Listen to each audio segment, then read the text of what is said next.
모든 명령을 너희는 지켜 행하라. 그리하면 너희가 살고 번성하고 여호와께서 너희의 조상들에게 맹세하신 땅에 들어가서 그것을 차지하리라. 내 하나님 여호와께서 이 40년 동안에 내게 광야 길을 걷게 하신 것을 기억하라. 이는 너를 낮추시며 너를 시험하사 내 마음이 어떠한지 그 명령을 지키는지 지키지 않는지 알려 하심이라. 너를 낮추시며 너를 줄이게 하시며 또 너도 알지 못하며 내 조상도 알지 못하던 만나를 내게 먹이신 것은 사람이 떡으로만 사는 것이 아니요 여호와의 입에서 나오는 모든 말씀으로 사는 줄을 내가 알게 하려 하심이니라. 이 40년 동안에 내 의복이 헤어지지 아니하였고 내 발이 부르트지 아니하였느니라.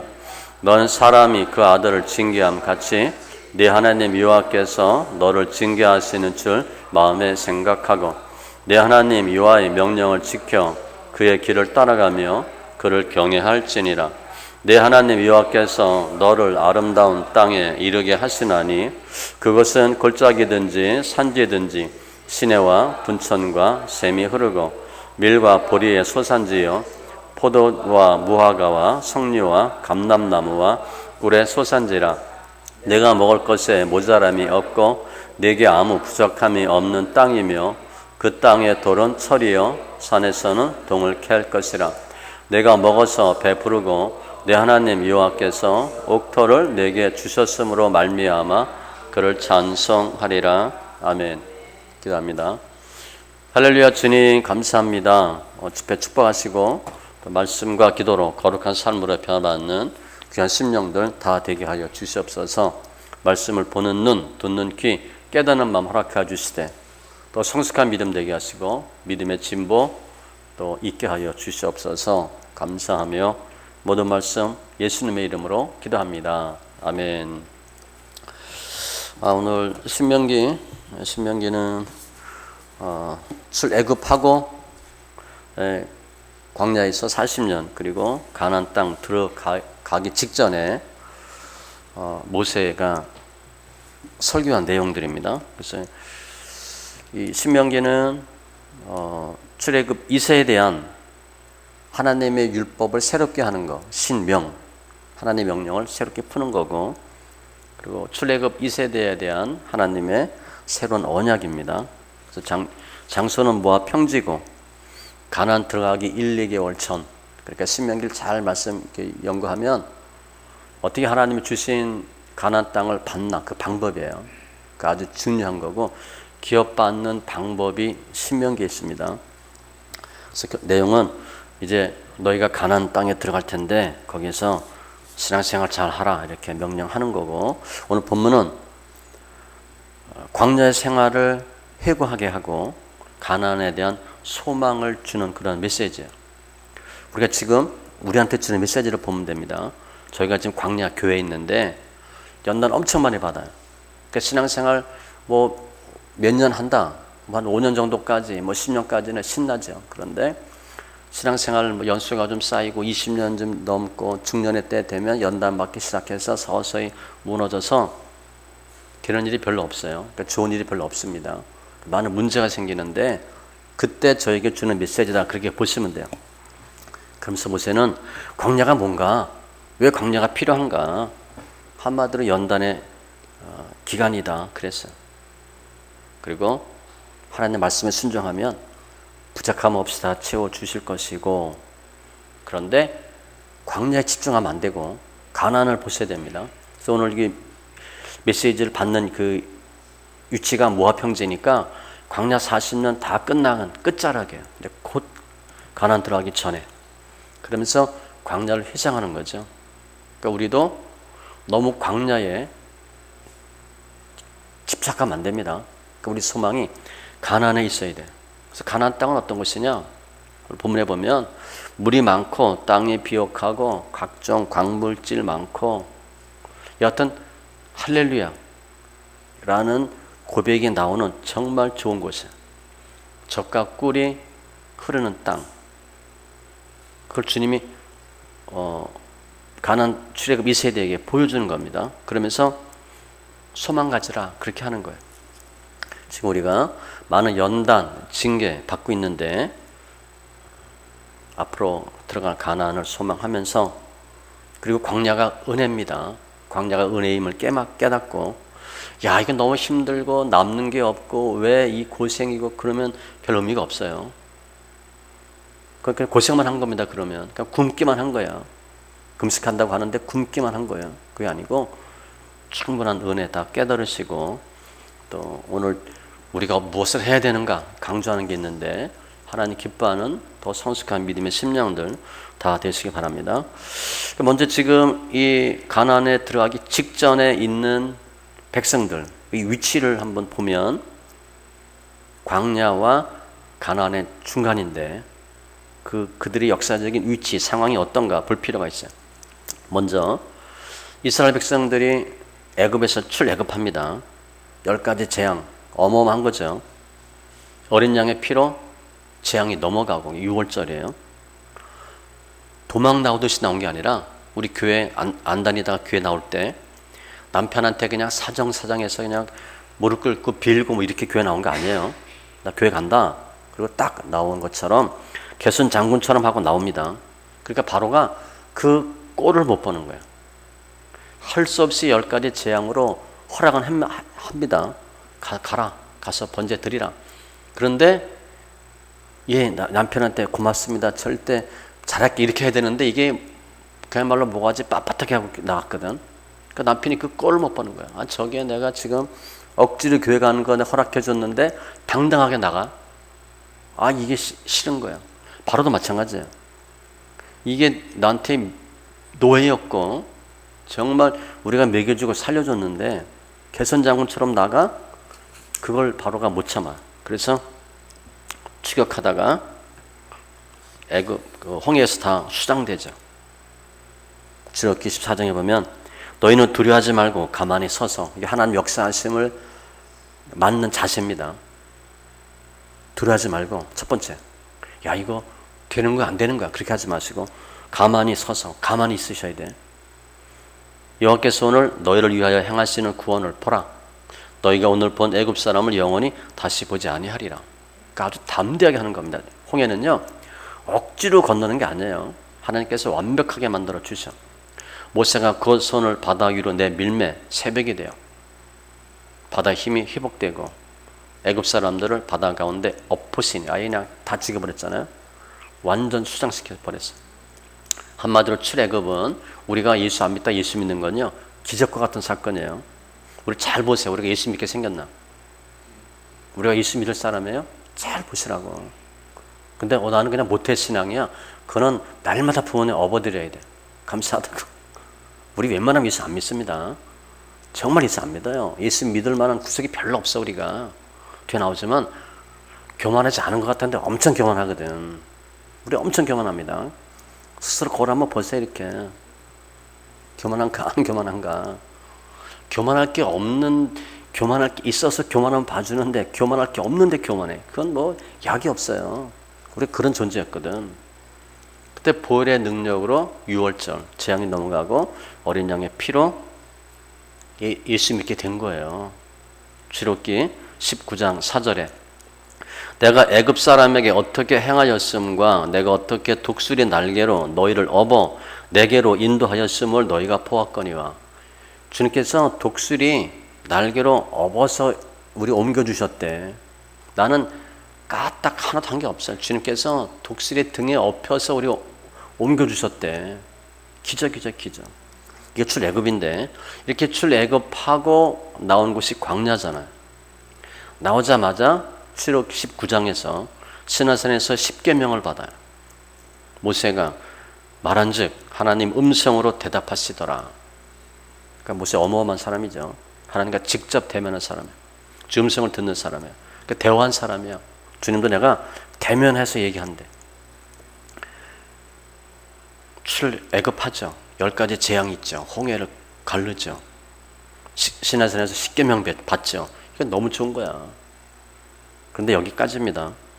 바로 가데스 바네아에서 12 정탐꾼 사건으로 일이 꼬이기 시작합니다. 민수기 13장에 31절 이하에 보면 가나안 땅 정복하라. 그런데 정복하지 않고 정탐합니다. 정탐꾼 보내서 와서 뭐라고 얘기해? 10명이 한마디로 안 된대. 우리가 못한대. 결론은 못한답니다. 그들은 우리보다 강하고 땅을 악평하고 그 땅은 거주민을 삼키는 땅이고 다 장대한 민족이고 우리가 스스로 보기에도 메뚜기 같으니 그들이 보기에도 그와 같았을 것이니라. 한마디로 흔히 메뚜기 신앙 그렇게 하는 거죠. 내가 가만히 보니까 나는 메뚜기야. 아무것도 할 수 없죠. 불신앙과 불순종이에요. 10명이 안 된다 그럽니다. 그 2명은 된다 그래. 백성들 누구 말 들어? 10명 말 듣습니다. 교회는 다수결이 아니에요. 착각하면 안 됩니다. 다수가 반대하고 하나님 아니면 아니에요. 근데 10명이 안 된다 그러니까 백성들이 10명 말 들어. 충분히 그럴 수 있어요. 그러니까 속는 겁니다, 그게. 그리고 안 된다 하니까 민수기 14장 27절 이하에 내가 어느 때까지 참으랴 나를 향하여 원망하는 바 그 원망하는 말을 내가 들었노라. 하나님 원망하는 말 들었대. 그래서 주님이 아주 그냥 심한 말씀하셔. 너희 말이 내 귀에 들린 대로 내가 너에게 행하리니. 죽겠다 그럼 죽을 수도 있어요. 쉽게 생각하면 못 살겠다 그러면 하나님이 너 한번 못 살아봐 그렇게 할 수 있고요. 너 한번 고생 좀 해봐 그럴 수 있어요. 주님이 내 귀에 들린 대로 내가 너에게 행하리네. 그래서 너희가 다 시체가 이 광야에 엎드러질 것이고 여호수아 갈렙 외에는 아무도 못 들어가고 결단코 못 들어간대. 그러니까 다 못 들어간대. 너 유아들은 들어갈 것이고 너희 시체는 이 광야에 엎드러질 것이고 너희 자녀들은 너희 반역한 죄를 지고 이게 엄청 무서운 거죠. 너희 시체가 광야에서 소멸되기까지 40년을 광야에서 방황하는 자가 되리라. 누가? 자녀가. 우리가 불순종했더니 우리 자녀들이 고생해. 부모 때문에 고생하는 겁니다. 하루를 1년으로 쳐서 40년. 그러면서 그 40년간 너희의 죄악을 담당할지니 이 불순종입니다. 너희는 그제서야 내가 싫어하면 어떻게 되는지를 알리라. 그러니까 하나님이 싫어하면 어떻게 되는지 피눈물 날 거래. 40년 동안. 그렇지만 이 백성들이 광야에서 가데스 바네아 정탐꾼 사건 이후 39년 동안 광야에서 유리하죠. 광야 49년 동안 한 일은 장사 치르는 것밖에 없습니다. 다 죽는 거예요. 그리고 여호수아 갈렙만 남고 어떤 40년 동안 주님께서 이리저리 굴려요. 아론, 미리암, 모세 다 죽습니다. 이게 출애굽과 광야예요. 그거 지금 얘기하는 거예요. 가나안 들어가기 직전에 가나안 땅을 바라보고 있는 출애굽 2세대한테 그게 광야의 역사적 사건인데 그럼 우리는 좀 어떤가? 우리는 어떤가? 처음에 교회 나가자 그럴 때 어땠어요? 어떻게 교회 나왔어? 너무 좋았죠. 우리 처음에 교회 나왔을 때 생각해 보세요. 첫사랑, 처음 사랑 너무 좋잖아요. 말씀 듣고 찬양하고 다 사람들이 본인만 이뻐해 주는 것 같고 사랑하는 것 같고 다 좋아요. 마태복음 13장 씨 뿌리는 뒤에 보면 말씀을 듣고 즉시 기쁨으로 받대. 너무 좋았어. 그러니까 기도도 별거 아닌데 그냥 기도하면 웬만하면 다 들어줍니다. 처음에 교회 나와서 기도 대단한 기도 하나요? 저 먹을 거 달라고 그러고 입을 거 달라 이거잖아, 그죠? 뭐 해달라고. 그 어린아이 때 부모가 다 해주잖아요. 먹는 거 있는 거면 해결되면 되니까 기도응답도 잘 되는 것 같아요. 저도 처음 예수 믿을 때 신났어요. 그때 대학교 때 예수 믿었는데 야 이렇게 되면 진짜 너무 좋겠더라고. 김치 먹고 싶어요. 그럼 김치 생기고 저 자취할 때니까 커피 먹고 싶어요. 그럼 커피 갖다 주고 제가 돈이 없는데 하나님 그럼 제가 돈 빌려준 친구가 돈 갖다 줘. 돈 갚는데 이건 살 판다는 거예요. 너무 좋더라고 그때는. 그런데 이 처음 사랑이 왜 중요하냐면 내가 예수 믿고 기쁘니까 어떻게 돼? 다 좋아 보이는 거예요. 환경도 좋아 보이고 남편도 이뻐 보이고 다 좋아 보여. 시금치도 안 먹는 데는 시자도 다 이뻐 보이고 시어머니도 시댁도 다 이뻐 보여. 내가 좋으면 다 이쁩니다. 근데 지금 우리 어때요? 지금 우리 이 첫사랑이 예수 믿고 점점 지나면서 퇴색해. 기쁨, 감격, 은혜가 별로 없어집니다. 열정도 식어져. 처음엔 다 잘 되는 것 같은데 이제 일이 서서히 꼬입니다. 그거 불편해. 사랑관계가 굉장히 어려워. 이게 옛날엔 다 좋았는데 다툼이 많이 생겨. 가족도 화목하지 않아. 물질도 서서히 셉니다. 물질 금 가요. 갑자기 물질이 터지는데 실은 금이 쫙쫙 갑니다. 이렇게. 근데 우리가 몰라서 그래요. 실은 금이 쫙쫙 가다가 뻑 터지는 거예요. 몸도 여기 조금 아픕니다. 근데 벌써 몸 아프다 그러면 그건 중증으로 보셔야 돼. 몸까지 아프다. 그럼 여기저기 아파. 끙끙거려. 뭐 오래됐으니까 고장도 나지만 연단 가운데 몸이 아파요. 그 사람이 싫어져. 옛날에 다 좋았는데 이제 사람 만나는 것도 불편하고 사람 관계가 싫어. 그런데 교회 열심히 안 하냐? 열심히 합니다. 열심히 해. 목사님 하는 대로 열심히 하고 둘째 하라면 서러울 정도로 열심히 합니다. 그런데 환경은 점점 망가지는 거예요. 그게 우리 지금 모습이에요. 광야 끝자락과 비슷한 거예요. 광야 생활이 그겁니다. 왜 그런가? 그게 연단이에요. 그리고 광야이기 때문에 그래. 광야는요 아무리 좋아봐야 광야예요. 광야에서는 소망이 없어요. 시편 66편 10절로 12절에 보면 연단의 과정이 정확히 나와 있는데, 하나님이여 주께서 우리를 시험하시되, 하나님 우리를 시험하신대 우리를 단련하시기를 은을 단련한 같이 하셨으며, 은 단련한 거 아시죠? 담금질, 풀무질 이런 거 하잖아요. 우리를 끌어 그물에 걸리게 하시고 어려운 짐을 우리 허리에 메어 두시고 사람들이 우리의 머리를 타고 가게 하시고, 한마디로 물질 연단, 건강 연단, 사람 연단 다 받는 거예요. 사람이 우리 머리 위로 타고 가면 어떻게 돼? 성질 나잖아. 무시당하는 겁니다. 개무시당한 거고요. 짓밟히는 거예요. 멸시당해요. 예수 열심히 믿고 신앙생활 하는데 무시당해요. 이해가 안 되죠? 내가 열심히 하고 잘하면 높임 받아야 되는데 계속 밟혀.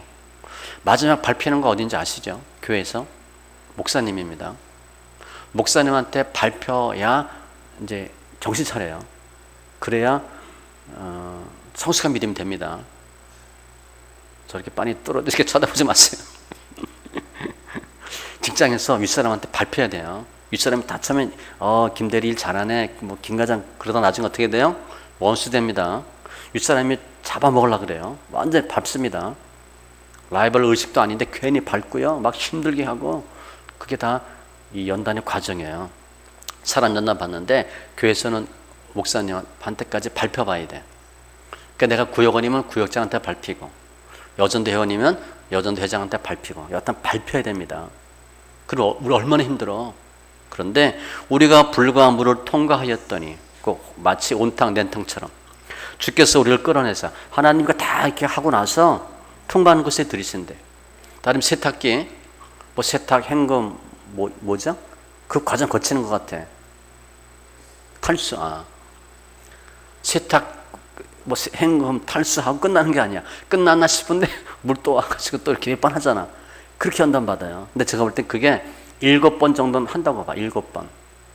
주께서 우리를 단련하시길 7번이라는 표현이 있거든요. 그 연단 끝났다 싶으면 또 옵니다. 그러니까 큰 거 7번 정도 받는 것 같아요. 그러니까 얼마나 힘들겠어요. 여튼 주님이 우리를 끌어내사 풍부한 곳에 들이셨나이다. 이게 연단이에요. 그것이 욥이 받는 연단이고 고난이야. 수연단, 물질 자녀, 그리고 건강 연단, 사람 연단. 사람에 따라 다릅니다. 물질 연단을 아주 힘들어하는 사람이 있고, 자녀 연단 힘들어하는 사람이 있고, 어떤 사람은 건강 연단, 어떤 사람은 사람 연단. 사람마다 달라요. 근데 일반적으로는 물질 연단부터 절절매. 제가 이 논문 통계를 보면 한 80%가 물질 연단 받으면서 헤매. 그걸 못 빠져나와요. 그리고 운명이러니, 운이러니, 내가 이 인간 만나서 이러고 그냥 끝납니다. 그런다고 해결 안 돼요. 그래서 이렇게 힘든 연단의 과정을 거치는데, 이 광야의 모습을 사도 바울이 어떻게 표현했냐면, 고린도전서 10장 1절 이하에 보면, 우리 조상들이 다 구름 아래에 있고 바다 가운데 지나고 신령한 음식, 신령한 음료를 마시고, 은혜 받았어. 우리 실제 우리가 10가지 재앙하고 광야에서 뭐 반석에서 물이 나오고 우리 다 뒤집어질 겁니다. 놀라서 기뻐서. 그런데 곧 배반합니다. 우리 실제 우리가 신앙생활하면서 그런 기적들이 많았어요. 우리가 다 잊어버려. 그 사도 바울이 15절 이하에 뭐라고 해냐면 그러나 그들의 다수를 하나님이 기뻐하지 아니하셨으므로 은혜, 역사, 기적을 다 체험했는데 다수를 기뻐하지 아니했대. 그래서 그들처럼 하지 말래. 그들 어떻게 했는다? 우상 숭배하고 음행하고 시험하고 원망하고 그러다 다 죽었대. 그러니까 기적과 은혜와는 별개입니다. 복음서에도 보면 10명이 문둥병이 고침받는데 1명만 돌아와요. 통계를 보면 기적을 체험하고 1명만 예수 믿어. 그러니까 9명은 기적의 눈이 가 있어. 마음에. 구원 못 받아요. 주님 물어봐. 다 어디 갔냐? 너 구원 받았대. 그 구원이 영육의 구원이거든요. 영혼도 구원 받는 거예요. 그러니까 많은 사람들은 문제 해결하고 예수 떠나. 구원 못 받아요. 그렇게 힘들 때 이렇게 연단 받으니까 매사가 불평이죠. 다 못하겠다, 안 하겠다, 싫다, 죽겠다, 꼴 보기 싫다, 뭐 이런 소리만 계속 하는 거예요. 그런데 시편 95편 10절 11절에 보면 내가 40년 동안 그 세대로 말미암아 근심하여 이르기를. 그러니까 주님이 계속 본 거예요. 그들은 마음이 미혹된 백성이라 내 길을 알지 못한다 하였도다. 그러므로 내가 노하여 맹세하기를 그들은 내 안식에 들어오지 못하리라 하였도다. 결국 구원 못 받아요. 그러니까 광야에서 죽으면 비참한 겁니다. 억울한 거예요. 가나안 들어갔어야 돼. 이게 지금 모압 평지에 있는 출애굽 2세대의 모습이에요. 우리입니다. 우리. 그런데 모세가 2가지 얘기합니다. 첫 번째, 광야를 기억하라.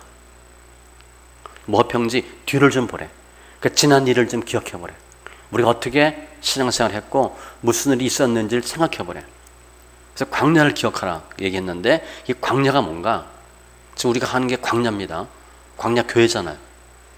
하나님 왜 우리에게 왜 이렇게 문제 주시고 어렵게 하고 힘들게 하고 내가 충성, 봉사, 열심, 헌신 뭐 열심이 특심인데 왜 이런 일이 생기나? 광야가 무슨 의미가 있나? 뒤돌아보라는 거예요. 첫 번째, 2절에 보니까 내 하나님 여호와께서 이 40년 동안에 너를 낮추시며 한마디로 낮춘다는 거예요. 광야가 왜 필요한가? 낮추려고.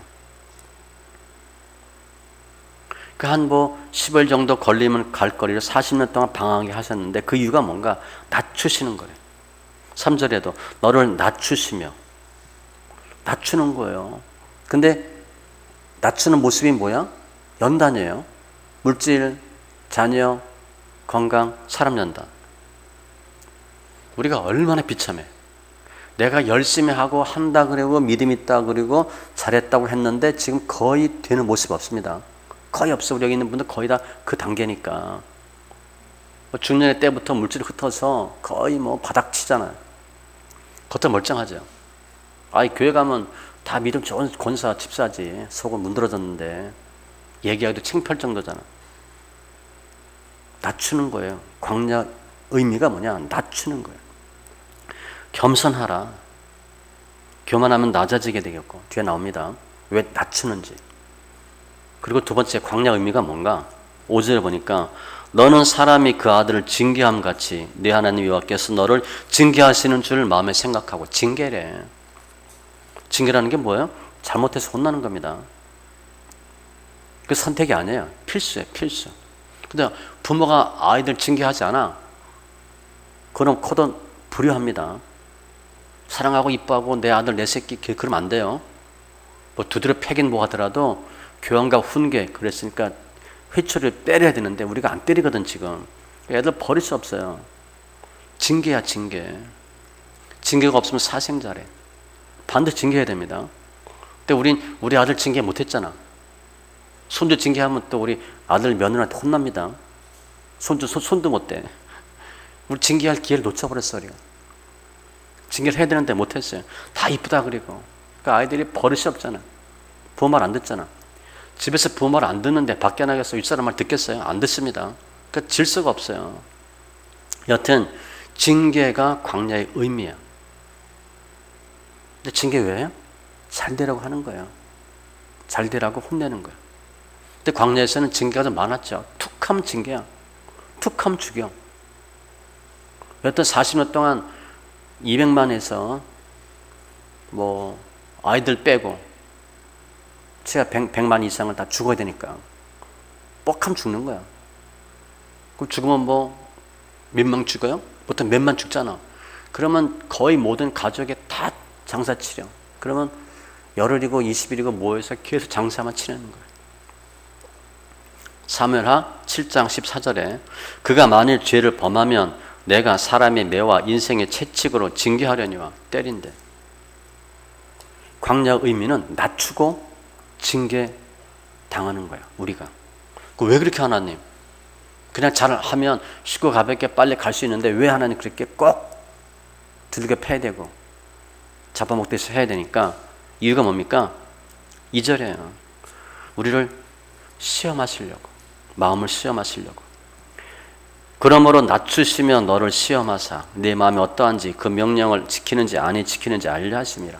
하나님이 테스트하려고 그러는데 말씀에 순종하는지 안 하는지. 가장 중요한 건 순종이야. 하나님 말씀하면 이해하는지 안 하는지. 우리 말로는 다 사랑한다 그리고 잘한다 그리고 순종한다 하잖아. 그걸 실제 하나님이 테스트 해보신대. 그게 목적이에요.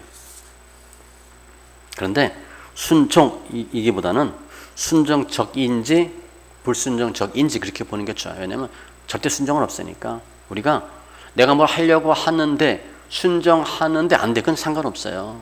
잘하면 되니까. 근데 순종하려고 하질 않아. 내가 하지 않아서 못한 거하고 순종하려고 했는데 틀려서 못한 거하고 달라요. 결과는 못했지만 과정은 달라요. 그러니까 주님은 하려고 했는데 못했다. 그거는 용서가 돼. 근데 아예 안 하려고 했다. 그거는 달라요. 나만 장군. 자기 생각은 절대 아니야. 내 생각에는 나만이 고침받을 수 있는 비결은 자기 생각 버리는 거거든요. 그래서 순종이라는 것은 내 생각 버리는 거예요. 우리는 거의 신앙생활 하는데 내 사고의 틀에서 하거든. 내가 맞다고 생각하는 건 하고 안 맞다고 하면 목사님이고 누가 뭐라도 안 해. 절대 안 합니다. 성경에 기록되어 있어도 안 해. 그런 말은 보이지도 않아. 내가 아닌 건 아닌 거야. 그건 자기 생각대로 있으면 있는 겁니다. 그 믿음으로 하는 게 아니에요. 자기 생각대로 하는 거지. 순종은 아닌데 하는 게 순종이에요. 지금 주님 그거 물어보는 거예요. 그래서 하나님 가끔 물어보시거든. 순종하나 안 하나. 대표적인 경우가 아브라함 창세기 22장 1절. 시험하시려고 불러. 근데 하나님이 시험하는 게 좀 쉬운 게 아닙니다. 테스트가 시험 문제가 어려워요. 아들 바치라. 이건 말이 안 돼. 그냥 뭐 수학 문제 풀고 이게 아니에요. 공부 조금 열심히 하면 되고 노력하면 할 수 있는 게 아니에요. 애쓰면 되는 게 아니고 정말 내가 사생결단할 정도로 힘든 걸 주님 물어보는 때가 있어요. 그게 테스트야, 테스트. 오늘도 마찬가지예요. 왜 광야 힘들게 하나? 순종하는지 안 하는지 보려고. 그러니까 뒤집어 얘기하면 우리가 뭐예요? 순종 잘 안 했다는 거야, 우리가. 이해하면 빨리 통과하는데 이해 안 하니까 하나님이 네가 이기나 내가 이기나 해보자 하시는 거예요. 고린도후서 1장 18절로 20절에 보면 그리스도는 이해하고 아니라 하며 되지 아니하셨으니 그에게는 이해만 있느니라. 우리가 아멘하여 하나님께 영광을 돌리게 되느니라. 그러니까 아멘하면 영광이래. 그런데 생각해 보는 거예요. 맞나 틀리나. 해도 되나 안 되나. 그건 이미 안 됩니다. 그건 안 돼요. 그냥 이해하는 거예요. 그리고 하나님이 광야에 저희들을 연단하고 징계하는 두 번째 목적은 떡이 아니고 말씀이다. 그거 알게 하시면 3절에 또 너도 알지 못하며 내 조상들도 알지 못하던 만나가 야 이게 뭐냐 그거잖아. 그죠? What is this 이거잖아. 이게 뭐야? 에트와스 뭐 이게 뭐야 이렇게 하는 거예요. 이게 뭐야 이거 처음 보는 거거든. 광야는 살기 힘든 곳이에요. 그래서 광야는 하나님 말씀에 순종하면 살고 순종하지 않으면 죽습니다. 그러니까 두 가지 둘 중에 하나예요. 잘 살고 못 살고는 아닙니다. 그건 가나안 들어가서 따져보셔야 돼. 우리 많은 성도들이 광야에 있는데 가난에 있는 줄 알고 착각하고 있어요. 가난 들어가야 뭐 빌딩이 몇 채이고 몇 층이고 몇 평 따지는 거지. 광야는 전혀 의미 없어요. 아파트 2구 갈 거예요? 아파트면 어떻고 연립이면 어때요? 무슨 상관이 있어? 전혀 상관없어요. 주님 보지도 않아. 다만 순종인가 아닌가만 봐. 그리고 떡이 아니라 말씀이다. 떡이 없어도 빵이 없어도 하나님이 하시면 한다. 그거 보는 거야. 우리는 예수 믿고 교회 다니는데 늘 마음에 뭐야? 돈이거든. 돈이 있어야 돼. 그래, 아들 딸 시집장가 보내려면 아파트 하나 있어야지. 그래, 덜 창피하잖아. 강남 큰 교회들은. 실제 우리 예전에 그런 성도들 꽤 있었어요. 건물이 너무 많아. 빌딩도 있고 아파트 있고. 왜 하냐 했더니 아들 하나 딸 하나인데 하나씩 해준다고. 아들 딸 시집 장가 갈 때까지 그거 남아있나 장담 못합니다. 결국 다 팔았습니다. 제가 보니까 흑자 도산하게 생겼어. 건물은 많은데 수익성이 안 좋아. 그러니까 파세요. 못 팔아. 애 장가 갈 때 해줘야 되는데 그 전에 망합니다. 파세요. 그래서 결국은 다 팔았는데, 예수는 믿고 교회 다녀도 빵이 중요해요. 하나는 아니래. 빵이 아니라 떡이 아니라 말씀이다. 그걸 알게 하시는 것이고, 세 번째, 그러면 어떻게 살아야 되나? 광야에서 말씀으로 산다. 떡이 아니고 말씀이고, 육이 아니고 영이고, 말씀으로 산다. 3절 끝에 여호와 입에서 나오는 모든 말씀으로 사는 줄을 내가 알게 하려 하심이라. 이게 광야예요. 그러니까 빨리 광야에서는 사고를 바꾸셔야 돼. 육이 아니라 영이다. 떡이 아니고 말씀이다. 이런 사고를 바꿔야 되는데, 교회는 다니는데 복 받아야 돼. 생각이 안 바뀌어. 교회는 다니는데 늘 마음은 어디가 있어? 떡에가 있거든. 그 광야를 못 벗어나는 거야. 그 하나님 그거 아닌데 생각을 바꾸래. 그 생각이 안 바꿔져. 제가 그때 잘못 가르쳤거든. 복 받아야 된다고 가르쳤으니까 복을 받아야 될 거 아니야. 아니래 주님. 눈에 보이는 것이 중요한 게 아니고, 눈에 보이지 않는 말씀이 우선이고, 썩어질 게 아니고 썩지 아니할 것이 우선이다. 가치관의 확립에. 이게 바른 믿음관입니다. 또 우리는 교회는 다니는데 돈이 있어야 돼. 그 예수 안 믿는 거예요. 예수가 부족한 거야. 주님은 부족하지 않아요. 요한복음 6장에도 예수께서 이르시되 내가 진실로 너에게 이르노니 모세가 너에게 하늘로부터 떡을 준 것이 아니라 내 아버지께서 너희에게 하늘로부터 참떡을 주시나니 세상의 생명을 주는 것이니라.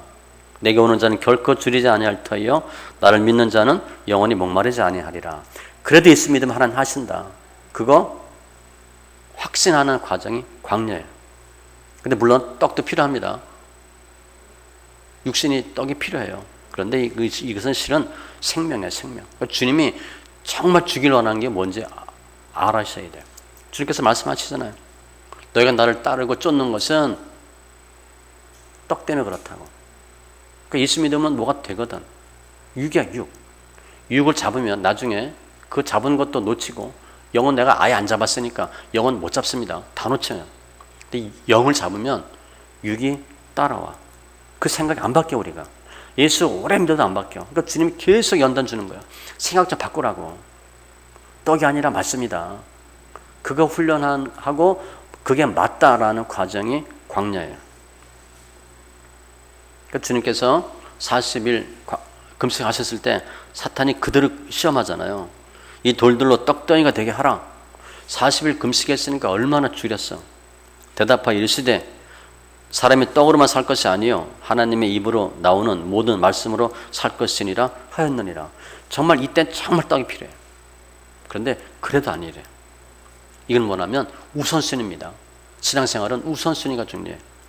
먼저 그의 나라와 그의 의를 구하면, 마태복음 6장 33절로 34절, 먹고 마시고 입는 거 더해 주신대. 우리는 먹고 마시고 입는 게 더해져야 예수를 잘 믿어. 사단의 논리입니다. 욥을 칠 때 그렇게 쳤어요, 사탄이. 뭐가 돼야지. 아니에요. 예수를 믿으면 되는 거야. 하나님 이거 해주시면 예수 믿을게요. 헌신하고 선교도 하고. 아니에요. 그런 사람은 선교도 안 합니다. 잘 모르겠는데 그냥 나 할게 이렇게 해야지. 그게 우선순위야. 순서가 있어. 따라서 광야에서 만나는 떡이고 생명이고 예수님이야. 그래서 우리가 예수 믿는데 눈에 보이는 것도 아니고 기사 표적도 아니에요. 말씀이야. 그게 믿음이야. 주님이 책망하거든요. 너희가 표적과 기사를 보지 못하면 도무지 믿지 아니할 것이고. 그런데 요나의 표적밖에 없대. 정 표적 보고 싶냐? 죽으래. 죽으라는 거예요. 우리는 절대 안 죽습니다. 내가 왜 죽어? 미쳤어? 안 죽지. 죽으라고 얘기도 안 해. 교회에서. 죽어야 되는 거예요. 기가 살았어. 예수 믿는 사람들이. 죽어야 예수가 사는데 내가 안 죽으니까 예수가 못 사는 거예요. 내가 하는 거예요. 내가. 주님은 죽으라는 거예요. 이게 광야의 모습인데 의미와 목적인데 특징이 있어요. 4절에 보니까 이 40년 동안에 내 의복이 헤어지지 아니하였고 내 발이 부러뜨지 아니하였느니라.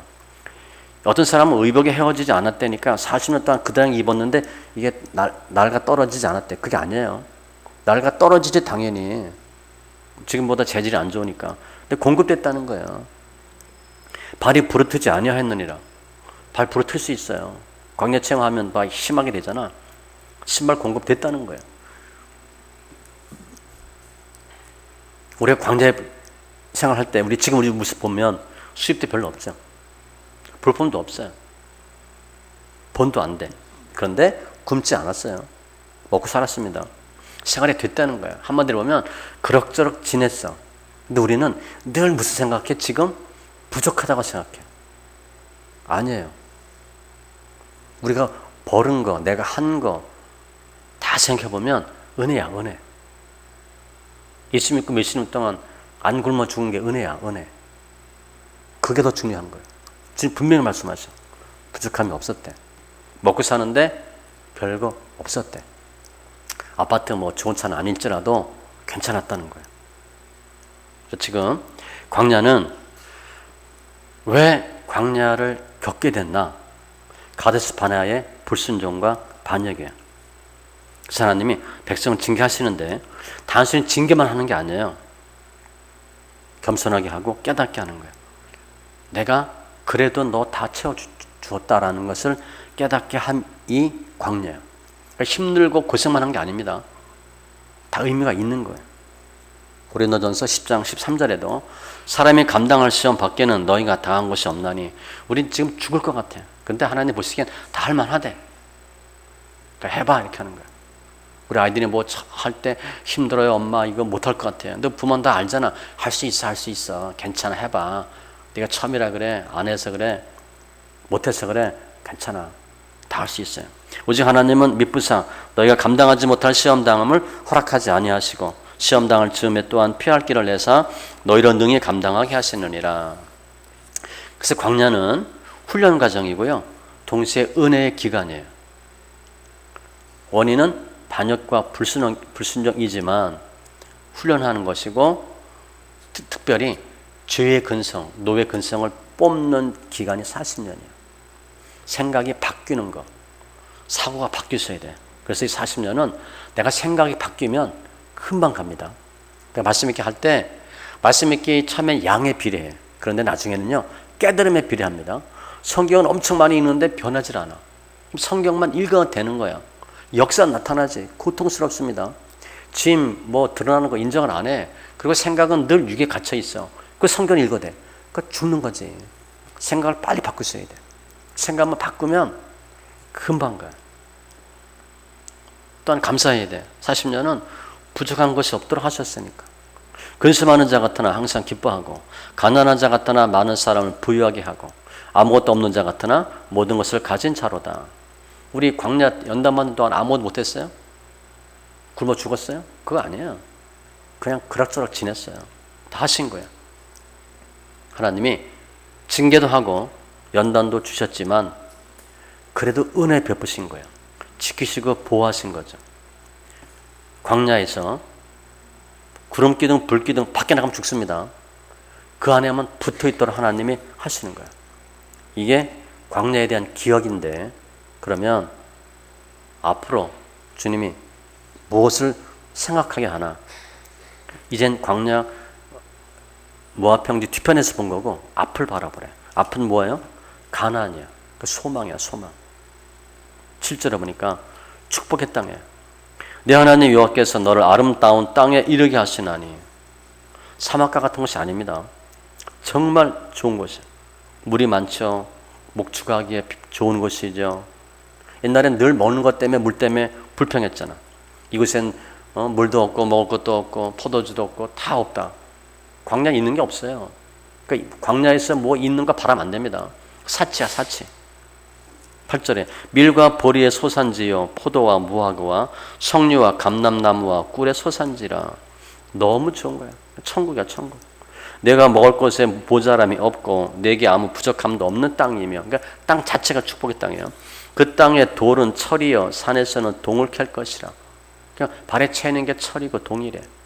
철광석이 풍부한 곳이고, 한마디로 모자람이 없고 부족함이 없는 풍성한 곳이야. 10절에 내가 먹어서 배부르고 내 하나님 여호와께서 옥토를 내게 주셨으므로 말미암아 그를 찬송하리라. 옥토래.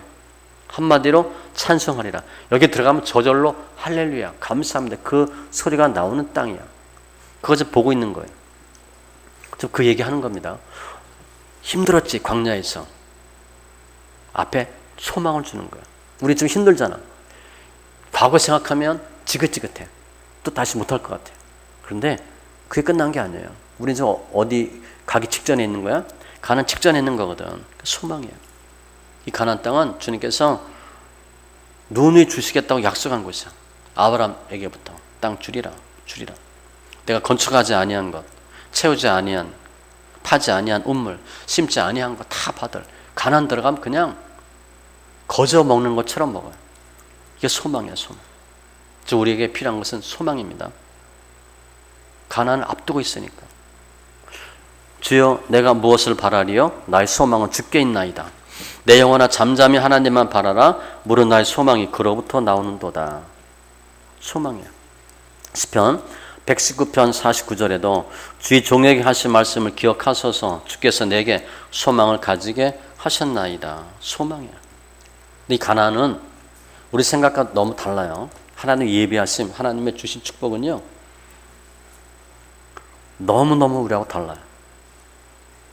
에베소서 1장 18절에 그 기업의 영광의 풍성함이 무엇이며 얼마나 우리가 받을 기업이 많은지 그거 알았으면 좋겠대.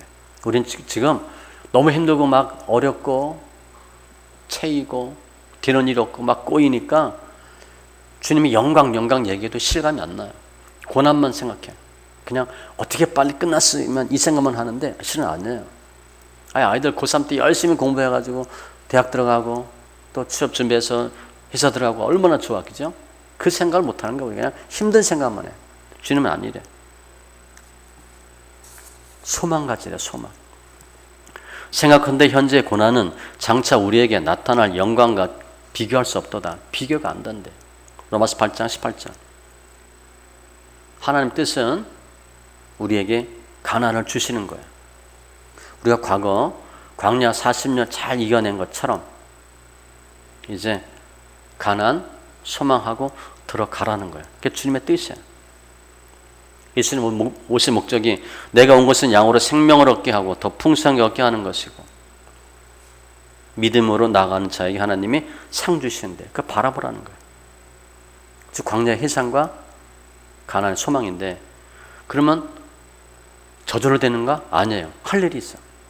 그거 우리가 하셔야 됩니다. 한마디로 순종이야. 순종해. 6절에 내 하나님 여호와의 명령을 지켜 그의 길을 따라가며 그를 경외할지니라. 순종해. 6절까지는 광야니까 과거고 1절에 보면 내가 오늘 명하는 모든 명령을 너희는 지켜 행하라. 앞으로 모든 명령. 취사 선택하면 안 됩니다. 우리가 많은 경우 취사 선택해. 요거는 할만하고 쉽고 좋을 것 같아. 근데 불리하고 힘들고 어려우면 것 같으면 안 해. 근데 안 한 것 때문에 문제가 생겨요. 내가 안 한 것 때문에 하자가 생기는 거기 때문에 모든 명령을 지켜 행하라. 행하면 순종이래. 그래야만 너희가 살고 번성하고 그것을 차지하고. 이게 한마디로 언약이에요. 약속이에요. 약속하신 거예요. 이거 하면 말씀 지키면 행함입니다. 살고 번성하고 그것을 얻고 차지하고 명령이래. 명령과 결과 언약이에요. 언약. 그런데 광야 1세대는 못하고 죽었잖아. 그렇게 하지 말라는 거죠. 따라서 순종이 하나님의 약속을 받는 방법입니다. 그냥 하나님 주시지 않아요. 또 실제 가나안 들어갈 때 가나안 들어가서 먼저 정복전쟁을 먼저 7년 동안 해요. 그러니까 가나안 땅 얻으려면 죽기 살기 싸워야 됩니다. 우리는 그냥 가나안 그냥 들어가는 줄 아는데 그거 아니에요. 광야에서 싸움 거의 안 해. 시온, 옥 이런 경우 밖에 별로 없어요. 아멜렉 조금 싸우는데 광야는 죽기 살기로 싸워야 돼요. 7년 동안 싸웁니다. 그리고 5년 동안 기업 분배, 그리고 가나안 땅 받아요. 우리는 싸움을 싫어해. 싸움 안 하고 싶어해. 싸움 안 하면 땅 못 얻습니다. 반드시 싸우셔야 돼요. 사도 바울이 믿음의 선한 싸움, 영적 싸움, 내 앞에 있는 고난, 피 흘리기까지, 이거 뭐 단어 자체가 우리는 너무 싫은 단어고 안 하는 거고 기피하는 거예요. 그것도 강조하지도 않아. 그냥 복 있다고 하는데 복은요, 가나안 땅은 기업은 그냥 받는 게 아니에요. 엄청 많이 싸우셔야 돼. 근데 그런 모든 것들이 다 뭐냐? 순종이에요. 순종하면 약속하신 것 다 주신다는 거예요. 따라서 기업 받는 비결은 뭔가? 행함의 순종. 그게 비결이고 조건이에요. 반대로 얘기하면 기업은 순종의 산물이에요. 행하셔야 돼요. 아는 것 갖고 안 됩니다. 은혜 받은 것 갖고 안 돼요. 신앙생활은 그게 하는 게 아니에요. 초신자 때 은혜 받으면 되지. 좀 지나면 은혜 받은 것 갖고 안 돼. 행하셔야 돼. 머리는 이해가 되는데 몸으로 안 나와요. 그게 훈련하지 않으면 안 돼. 행하시는 거예요. 마태복음 7장 21절 주여 주여 하는 자마다 다 천국에 들어갈 것이 아니요. 말로 하면 안 돼요. 다만 하늘에 계신 내 아버지의 뜻대로 행하는 자라야 들어가요. 행함이 있어야 돼. 행함이 있고 없고는 반석에 지은 집인지 모래에 지은 집인지 그 구분이에요. 문제가 있을 때 무너짐이 심한지 심하지 않은지. 우리 많은 경우에 신앙생활 열심히 했다고 했는데 기초가 우리가 약했거든. 그래서 퍽퍽 쓰러진 거예요. 그러니까 기초가 안 돼 있었어. 너무 눈에 보이는 거 따라갔어. 집 짓기에 빨랐어. 땅 파는 걸 열심히 해야 되는데 땅 파는 거 안 하고 집만 진 거야. 열매만 따먹으려고 그랬던 경우가 많아요. 그러니까 지금 썩은 열매 맺는 거예요. 지금 하려니까 힘들죠. 지금 다시 땅 파야 되거든. 누가복음 5장에 보면 베드로가 말씀에 의지하여 그물을 내리리이다. 베드로는 대단한 사람입니다. 우리 같으면 여보게 젊은이 그냥 조용히 조말할 때 가 그렇게 하지. 어디서 와가지고 내가 여기 갈릴리 내가 타짜인데 말도 안 돼서 하지 마. 그럴 수밖에 없는데 베드로는 말씀에 의지해서 그물을 내린대. 결과가 두 배가 가득하게 채워지잖아요. 순종이에요. 순종의 대상은 하나님의 말씀, 모든 말씀이야. 내가 순종하는 부분만큼 역사가 있어요. 순종하지 않은 부분은 하나님의 은혜가 없어요. 그러니까 더 많이 순종하셔야 돼. 그래서 더 많이 순종하기 위해서 하나님이 고난 주는 겁니다. 내가 순종하지 않은 것 때문에 고난을 당하거든. 그러니까 고난 당한 것이 유익이고 고난 당한 것이 그 전엔 그릇 행하였더니 내 마음대로 했어. 그거 안 지켰거든. 근데 안 지키고 내 마음대로 한 것 때문에 하자가 생겼어. 뻥뻥 터지는 거야. 고난 당한 것이 유익이라. 그 순종은 먼저는 마음이 있어야 돼요. 마음. 저 사람 왜 저 안 하나? 마음이 없는 거예요. 그러니까 마음이 먼저 있어야 되고 해야 되겠다라는 마음이 있어야 되고 그 다음에 행함이 나와. 그 말씀이 예시가 36장 26절 27절인데 또 새 영을 너희 속에 두고 새 마음을 너희에게 주되 말씀 이렇게 해야 되는 이유입니다. 너희 육신에서 굳은 마음을 제거하고 부드러운 마음을 줄 것이며 성경 읽으면 일단 하나님이 마음을 변화시켜 주시고 왜 저 사람 안 하나? 굳은 마음이거든. 절대 안 해. 얼굴 딱 보면 알잖아. 쌩하잖아. 근데 말씀 읽으니까 얼굴이 부들부들해져. 그리고 또 내 영을 너희 속에 두어 너희로 내 율례를 행하게 하리니 너희가 내 규례를 지켜 행할지니라. 행함은 굳은 마음이 제해지고 부드럽고 착한 마음, 옥토가 돼야 행함이 나와. 그래서 내가 안 한다, 못 한다는 것은 할 마음이 없는 거예요. 일단은 마음 먹으면 할 수 있어. 그래서 결단하고 행함의 축복이 기업이야. 이렇게 하나님께서 우리에게 해야 할 일은 순종이고 두 번째 겸손입니다. 2절에 보면 너를 낮추시며 시험하사 3절에도 너를 낮추시며 줄이게 하시며 다 뭐 하는 거야? 겸손하래. 주님이 싫어하시는 것이 6, 7가지 있어. 그 중에 1번이 교만입니다. 하나님이 아주 싫어하는 것 중에 하나가 교만이에요. 물은 마음이 교만한 자를 여호와께서 미워하시나니. 눈이 높은 것과 마음이 교만한 것과, 이거 죄입니다. 눈이 높은 것 교만이래. 이게 죄래, 죄. 코 높은 것도 죄입니다. 클레오파트라. 교만이잖아, 교만. 눈이 높은, 내가 눈이 좀 높아. 우리 딸이 눈이 높아 시집 못 가. 교만한 거예요. 우리 딸이가 시집 못 가나? 우리 아들이 장가 못 가나? 야, 이놈이 눈이 높아. 교만한 거야, 교만. 이게 엄청난 죄예요.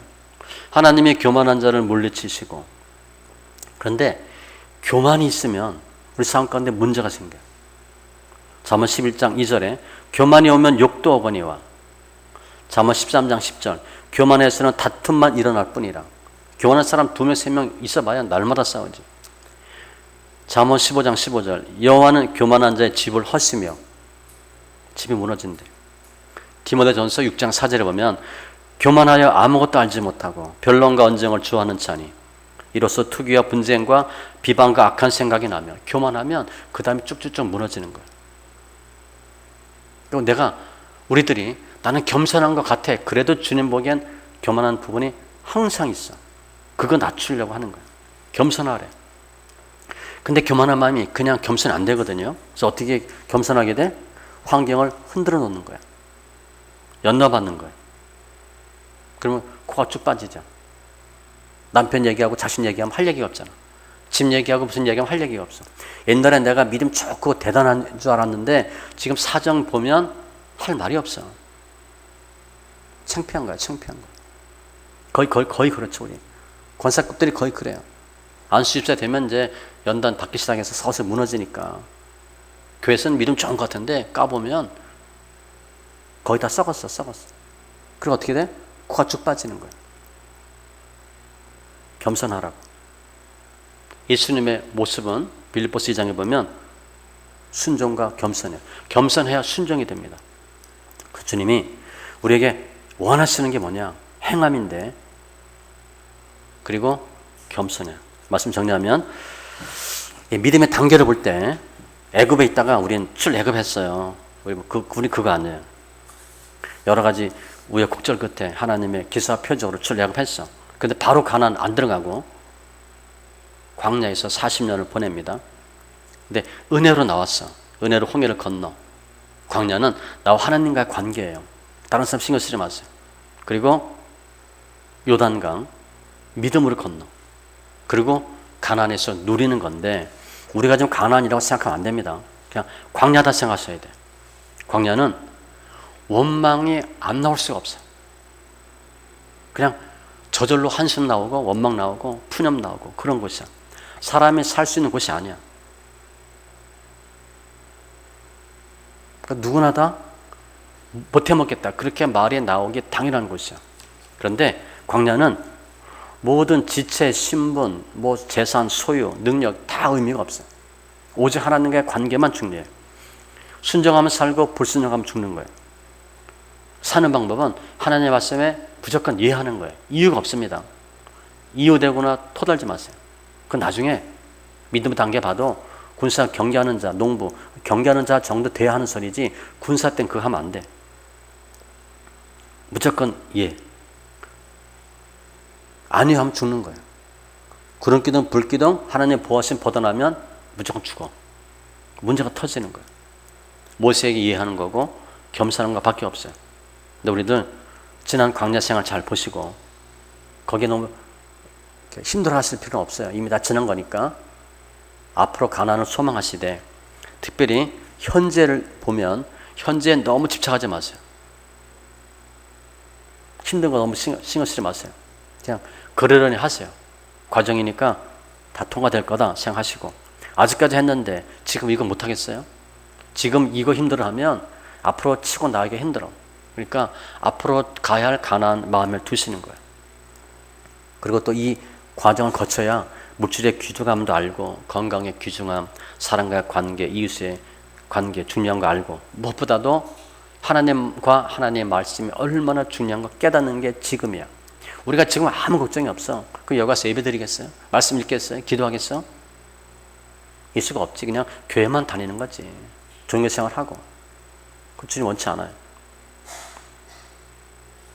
광야 없이는 가난이 없습니다.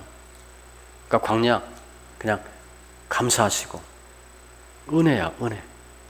사도행전 7장 38절에 보면 스데반 집사가 우리 조상들과 함께 광야 교회에 있었고, 그건 교회거든요. 이 교회 생활은 광야예요. 광야에서는 가급적 슬림하게 하는 게 좋아. 단순하게, 복잡하게 하지 마세요. 훈련 기간이니까 불필요한 거 다 버리세요. 뭐 치장하지 마시고, 또 치장한 거 다 떨어집니다. 훈련 받다 보면 다 떨어져. 그거 뭐 마스카라, 뭐 볼터치 필요 없어. 손톱, 네일 뭐 이런 거 필요 없어. 다 그냥 갖다 하지 말라는 거 아닙니다. 다 필요 없는 거야. 그거는 재산도 필요 없어요. 광야에서는 전혀 소용없어요. 아무 의미 없어요. 왜냐하면 빨리 가나안 들어가는 게 광야를 끝내는 방법이야. 어떻게 하면 광야 빨리 끝낼까? 가나안 들어가시면 돼. 가나안 들어가는 것에만 초점을 두세요. 거기 들어가면 모든 게 다 있거든. 너무 좋은 곳이거든. 여기서 뭐 하려고 하지 마세요. 어떻게 하면 이게 빨리 끝낼까? 가나안 들어가면 광야 다 끝나는 거예요. 지난 일들 잘 회상하시고 감사하시고, 그래도 은혜였어. 이게 연단이에요, 연단. 우리 겸손하게 하시고 말씀을 순종하도록 하나님 하신 거예요. 그리고 우리에겐 가난이 있잖아요. 내가 가난 빨리 들어가야 우리 자식들이 가난에서 생활하는 겁니다. 내가 광야에 있으면 우리 아이들도 계속 광야에 있는 거예요. 우리 아이들 보면 불쌍하잖아. 내가 최소한 가난은 들어가서 죽어야 될 거 아니야. 그래 아이들이 가난 들어갈 거 아니에요? 내가 잘못하고 불순종하니까 출애굽 2세대가 죄를 다 짊어지는 거야. 40년 동안. 빨리 가난 들어가셔서 주님께서 주신 기업 다 누리고 승리하는 귀한 신령들 다 되시기 바랍니다. 기도합니다. 할렐루야. 주님 감사합니다. 우리 영혼 만져주시고, 지금 가나안 입성 앞둔 모압 평지에서 모세 설교 광야를 회상하고 가나안의 소망을 두게 하신 주님 감사합니다. 우리 모습인데 다 지난 일이 은혜였고 감사였음을 고백합니다. 또 우리에게 가나안이 있음을 소망하게 하신 주님 감사합니다. 더 겸손하고 더 순종해서 속히 주신 기업 바라 누리는 우리 자녀들이 복된 귀한 은혜가 있게 하여 주시옵소서. 감사하며 모든 말씀 예수님의 이름으로 기도합니다.